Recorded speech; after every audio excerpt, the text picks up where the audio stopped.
Assalamu alaikum, hormatly Nukat Qarşı Matematik katılımcıları. Bugün күнгө 26 sentyabr 2023 yılı biz Nukat rayonuna karıştı 12 bel aylı hükümetine geldik. 12 bel aylı hükümetinin başçısı Azbek qanday işte otatken şol жерден маалымат алабыз. Бізден алсай лайк басып комментарий жазып қойыңыздар. Айыл өкмөтүнүн башчысы кеттик анда. Ичке киребиз, өздөн маалымат алабыз.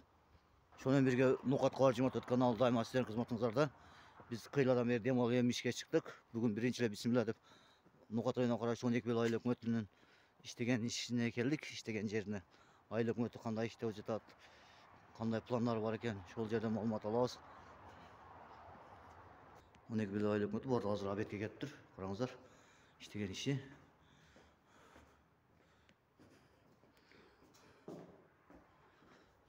Bismillah deymiz dağı. Hurmatly tuğanlarım, mına Şamuratov Azizbek aylı hükümet başçısı. Assalamu alaikum, ana şu aylı hükümet geldik. Aylı hükümet başçısı Şamuratov Azizbek. Yine assalamu alaikum. Qandaysыңар, жақсыңар, işler болып жатабы? Biz şu Nukat Qarşı Matematik kanalından geldik. Tekşerip qanday işte otat eken, qanday neme qıldat eken şondan malumat berip koysaң жақсы болот. Өзүң таанышып кеңири сүйлөп кете берсең. Саламатсыздарбы. Мен 12 бел айлык өкмөттүн башчысы Азбек Шамуратов. Куш келипсиздер. Куш болсун, жакшы иштер.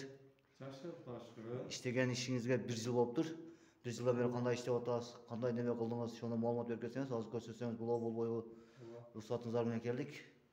Бизде келгениме чындыгында мына ошол 1 жылдан ашып калды. 2022 жылдын 11 майында ушул жерге кызмат өтөгөн келгенбиз. Бүгүнкү күндө ошол өзүмдүн келгенден баштап өзүм иш планын негизинде иш алып баратабыз. Айланмабызда бүгүнкү күндө 8ге жакын сос объекттер курулуп атат.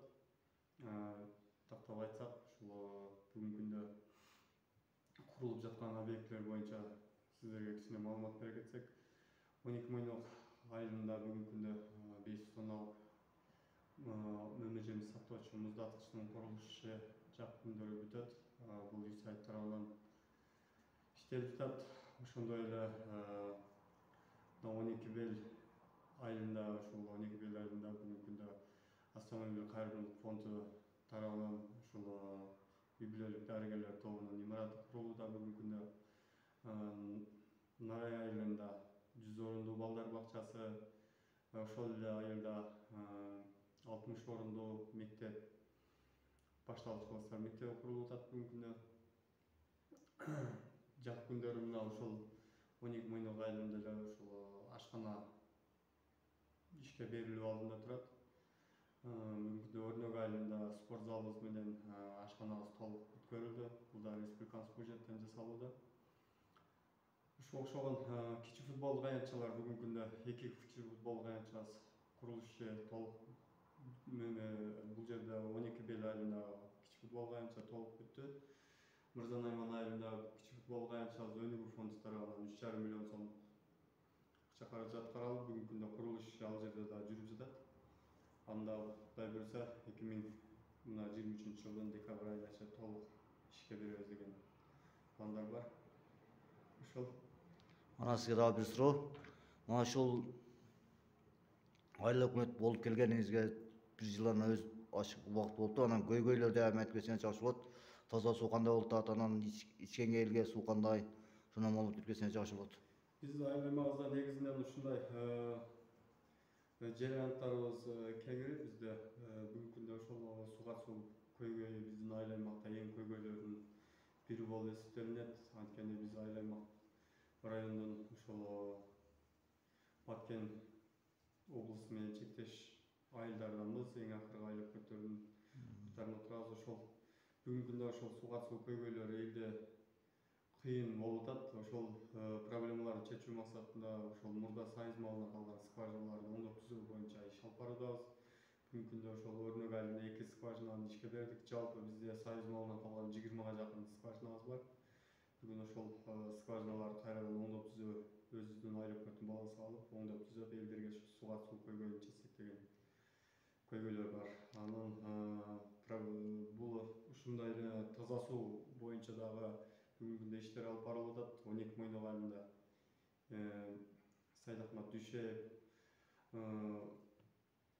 дагы бир көчөбүзгө ушул элдерге таза суу киргизүү боюнча бүгүнкү күндө иш алып баратабыз азыр. Ал дагы Сайдахмет Дүйшөбеков көчөсү бүгүнкү күндө бүткүл дүйнөлүк жаштар ассамблеясы тарабынан 320 миң сом акча каражат ажыратып берилип, азыр толук таза суу көчөгө кирип бүттү. Азыр ошол экинчи ошол көчө менен иштеп атабыз. Азыр бүгүнкү ал дагы бүткөрүү алымында турабыз. Рахмат аласыз. Мода айткан паунд жакын эле болсо көрсөтүп коесузбу? Иштеп турган. Азыркы поп дедиңиз го? Ошону көрсөтүп коюң. Мына биз жаңы атап өтүп кеткен пабыз бүгүнкү күндө мына фундаменти толук бүтүп, мына кирпичини Канча болуп атат? куруу алдында турабыз азыр. 11-15. 11-15, э? Бул жерде күндүзгү стационар болот. Ушул бизде өзүбүздүн жарандар ушул жерге келип, күндүзү дарыланып кетсе болот.